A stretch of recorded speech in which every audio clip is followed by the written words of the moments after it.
नमस्कार। अभी चला कुछ दिन पहले युद्ध अभ्यास, ये 2 तारीख तक था, आज तक था। युद्ध अभ्यास अमेरिका और इंडिया का नंदा देवी पर्वत पर, जो कि 100 किलोमीटर दूर है चाइना बॉर्डर से। उत्तराखंड पे बॉर्डर होता है और लद्दाख एरिया में उसे लाइन ऑफ एक्चुअल कंट्रोल बोलते हैं, जहां पर हमारा ये है कि उसने हमारे एरिया पे कब्जा कर रखा है। वो सारी कहानी है, लेकिन उत्तराखंड में तो बॉर्डर ही। ये युद्ध अभ्यास अमेरिका के साथ था और चाइना ने इस पर ऑब्जेक्शन किया। हमारे एरिया में हमने किसी मेहमान को बुला रखा है, बॉर्डर से 100 किलोमीटर दूर। हम लोगों का तो एक अंडरस्टैंडिंग थी आपस में, एक एक साइड कॉन्ट्रैक्ट था कि हम बॉर्डर पर नहीं करेंगे, बॉर्डर पे किसी तरीके की प्रैक्टिस नहीं करेंगे। बॉर्डर से 100 किलोमीटर दूर कर रहे हैं, उसमें चाइना को क्या प्रॉब्लम आती है? और पेंटागन ने भी उस पर एक ऑब्जेक्शन लिया है कि भाई हम कर रहे हैं, आपको क्या प्रॉब्लम? इसी पे बात करने के लिए हमारे साथ हैं मुक्तदिर खान साहब। कन्वर्सेशंस अपना एक चैनल चलाते हैं, अमेरिकन सिटीजन है, अमेरिका में रहते हैं, अमेरिका में इंटरनेशनल अफेयर्स पढ़ाते हैं, इंटरनेशनल अफेयर्स में एक्सपर्ट भी हैं। वैसे रहने वाले इंडिया के हैं, डेक्कन डेक्कन यानी कि आंध्र प्रदेश, अब तेलंगाना की राजधानी हैदराबाद के रहने वाले। सर बहुत बहुत स्वागत आपका हमारे शो में। सर पहली चीज कि अमेरिका इंडिया जो प्रैक्टिस कर रहे हैं उससे चाइना को क्या प्रॉब्लम है? भाई रोहित साहब, thank you very much for having me on your show. आपके सुनने वालों को मेरा सलाम, नमस्ते, सत श्री अकाल और वणक्कम। तो देखिए, ये जो युद्ध अभ्यास जो हो रहा है, ये एक्चुअली काफी पुरानी प्रैक्टिस है। मेरे ख्याल से इसके 17-18 वर्जन्स हो चुके हैं। ये इनफैक्ट दिस प्रीडेट्स क्वाड। क्वाड से पहले के है ये प्रैक्टिस। आपको पता होगा कि जब साइशन की जंग हुई थी तो इंडिया और पाकिस्तान की जो मिलिट्रीज थे, दे वर द ओनली मिलिट्रीज जिनके पास इतनी ऊंचाई पर जंग लड़ने की कैपेसिटी उन्होंने डेवलप की थी। तो उसकी जो मेरे ख्याल से उस कॉन्टेक्स्ट में अमेरिका वाज वेरी इंटरेस्टेड कि इंडिया के साथ प्रैक्टिसेस करें ताकि they can also learn how to fight इस ऊंचाई पर। उतनी ऊंचाई आपको सिर्फ हिमालयाज में मिलेगी और कहाँ मिलेगी दुनिया में। इतने मतलब 7000 मीटर्स के ऊपर तो कहीं पहाड़ है ही नहीं ना, सिवाय यहाँ पर। सो आई थिंक ये पुरानी प्रैक्टिस है। दिस प्रीडेट्स प्री ये क्वाड की जो प्रैक्टिसेस है, क्वाड का जो डेवलपमेंट है, आइडिया है, ये तो 5-6 साल से it has become so popular. तो एक बात तो ये है कि दिस इज अ प्रैक्टिस जिसको पहले चाइना ने उतना ऑब्जेक्ट नहीं किया जितना वो अब कर रही है। दूसरी चीज ये है कि there are many such practices going on. ना सिर्फ ये हो रही है कि चाइना के उधर सी साइड पे भी the US is playing war games Japan के साथ, अभी चंद हफ्ते पहले हुआ। तो there is China is feeling a little pressure कि भाई उसके पेरिफेरी में America is conducting lot of military exercises. दूसरी चीज ये है कि जो आपने इशारा किया है, वो रिपोर्ट हर साल कांग्रेस रिक्वायर करती है कि डिपार्टमेंट ऑफ डिफेंस एक चाइना के ऊपर उसकी स्ट्रेटेजिक प्रायोरिटीज और उसके स्ट्रेटेजिक कैपेबिलिटीज पर एक रिपोर्ट प्रिपेयर करें, जो एक्चुअली वो पब्लिक कर देते हैं। अगर आप उसको गूगल करें तो आपको उसकी पीडीएफ मिल जाएगी। 200 पेजेस की होती है तकरीबन, वो 190 और 200 पेजेस की। तो उसका जो शॉर्ट फॉर्म है तो कहते हैं कि चाइना मिलिट्री पावर रिपोर्ट। तो उसमें it was very interesting to see कि उसमें रिपोर्ट किया गया कि चाइना ने बेसिकली अमेरिका से ऑब्जेक्ट किया था कि America is interfering between China and India relations.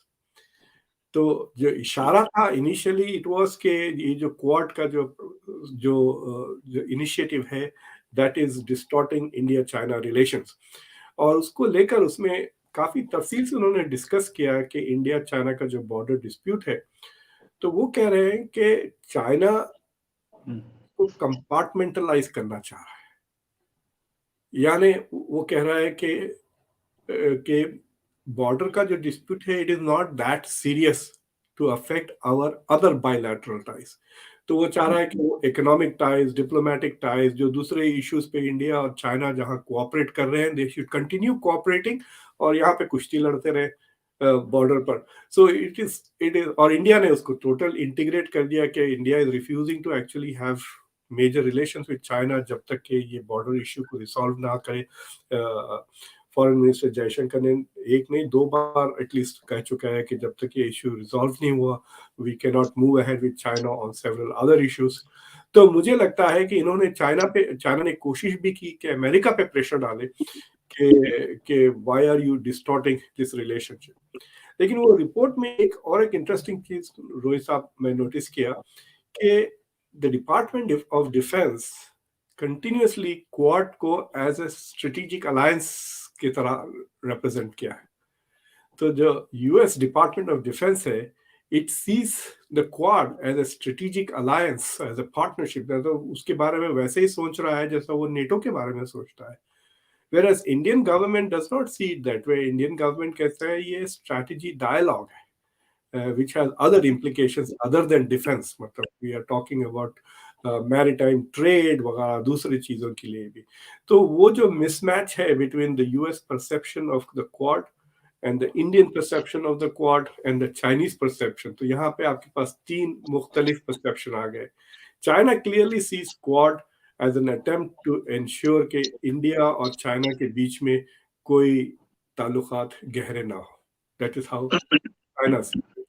The US sees the Quad as a partnership against China. India sees it as an opportunity to reach out to the West, especially the US. लेकिन it doesn't see that as necessarily as anti-China. तो ये जो तीनों के अलग अलग perceptions है quad के, वो अभी भी बरकरार है and they haven't been fully resolve. मुझे लगता है कि फरवरी में क्वाड के फिर मुलाकात होगी ऑस्ट्रेलिया में, I think it is in जनवरी या फरवरी में, तो फिर विल सी के is there any progress. Australia, Japan and the US are more or less on the same page, but India is not yet there. आपने देखा होगा जयशंकर ने एक किसी इंडिया में किसी मीटिंग में कहा कि वो मेरा नक्शा भी नहीं रिकॉग्नाइज करते, तो मेरी पोजीशन कहाँ, they don't even recognise my map, far from respecting my position. तो बेसिकली क्वाड के बारे में कह रहे थे कि क्वाड के members are not respecting my position and they are demanding that I respect their position. तो वो जो फंडामेंटल इशू है दैट इज वेरी रिसेंट, मतलब ये जो बात कह रहा हूँ मैं आपको पिछले 2 हफ्तों के अंदर ही हुई है। So that issue I think is still simmering. Right. और ये बात इस पर बोली गई थी, जयशंकर साहब ने बोली थी और टाइम्स नाउ के एक कॉन्क्लेव में बोली थी।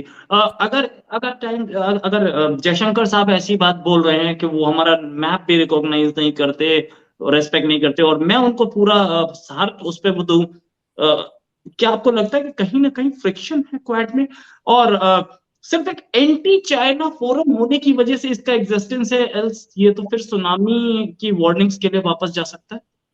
देखिए, फॉर एग्जांपल अगर इंडिया मुझे हायर करती है एज ए कंसल्टेंट एडवाइजर, तो मैं बिल्कुल एडवाइस नहीं करूंगा कि चाइना से दुश्मनी करें, बिकॉज चाइना लंबी रेस का घोड़ा है। मतलब India is going to be running in the same, मतलब उसी सड़क पे इंडिया भी चाइना के साथ दौड़ेगा आइंदा 100, 200, 300 साल, और ये परमानेंट हमारा पड़ोसी है। अमेरिका चाइना इंडिया रिलेशंस में दखल ले रहा है। इंडिया चाइना की बॉर्डर की लड़ाई को नज़रअंदाज कर रहा है। उसका कहना है कि एक तरफ वो इंडिया से लड़े और दूसरी तरफ ट्रेड और डिप्लोमेटिक रिलेशंस को अच्छे से बनाए रखे।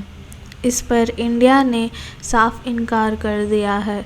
इंडिया चाहता है कि पहले बॉर्डर की समस्या को हल किया जाए।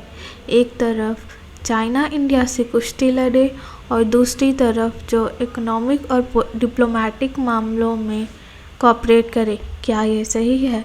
आप क्या सोचते हैं?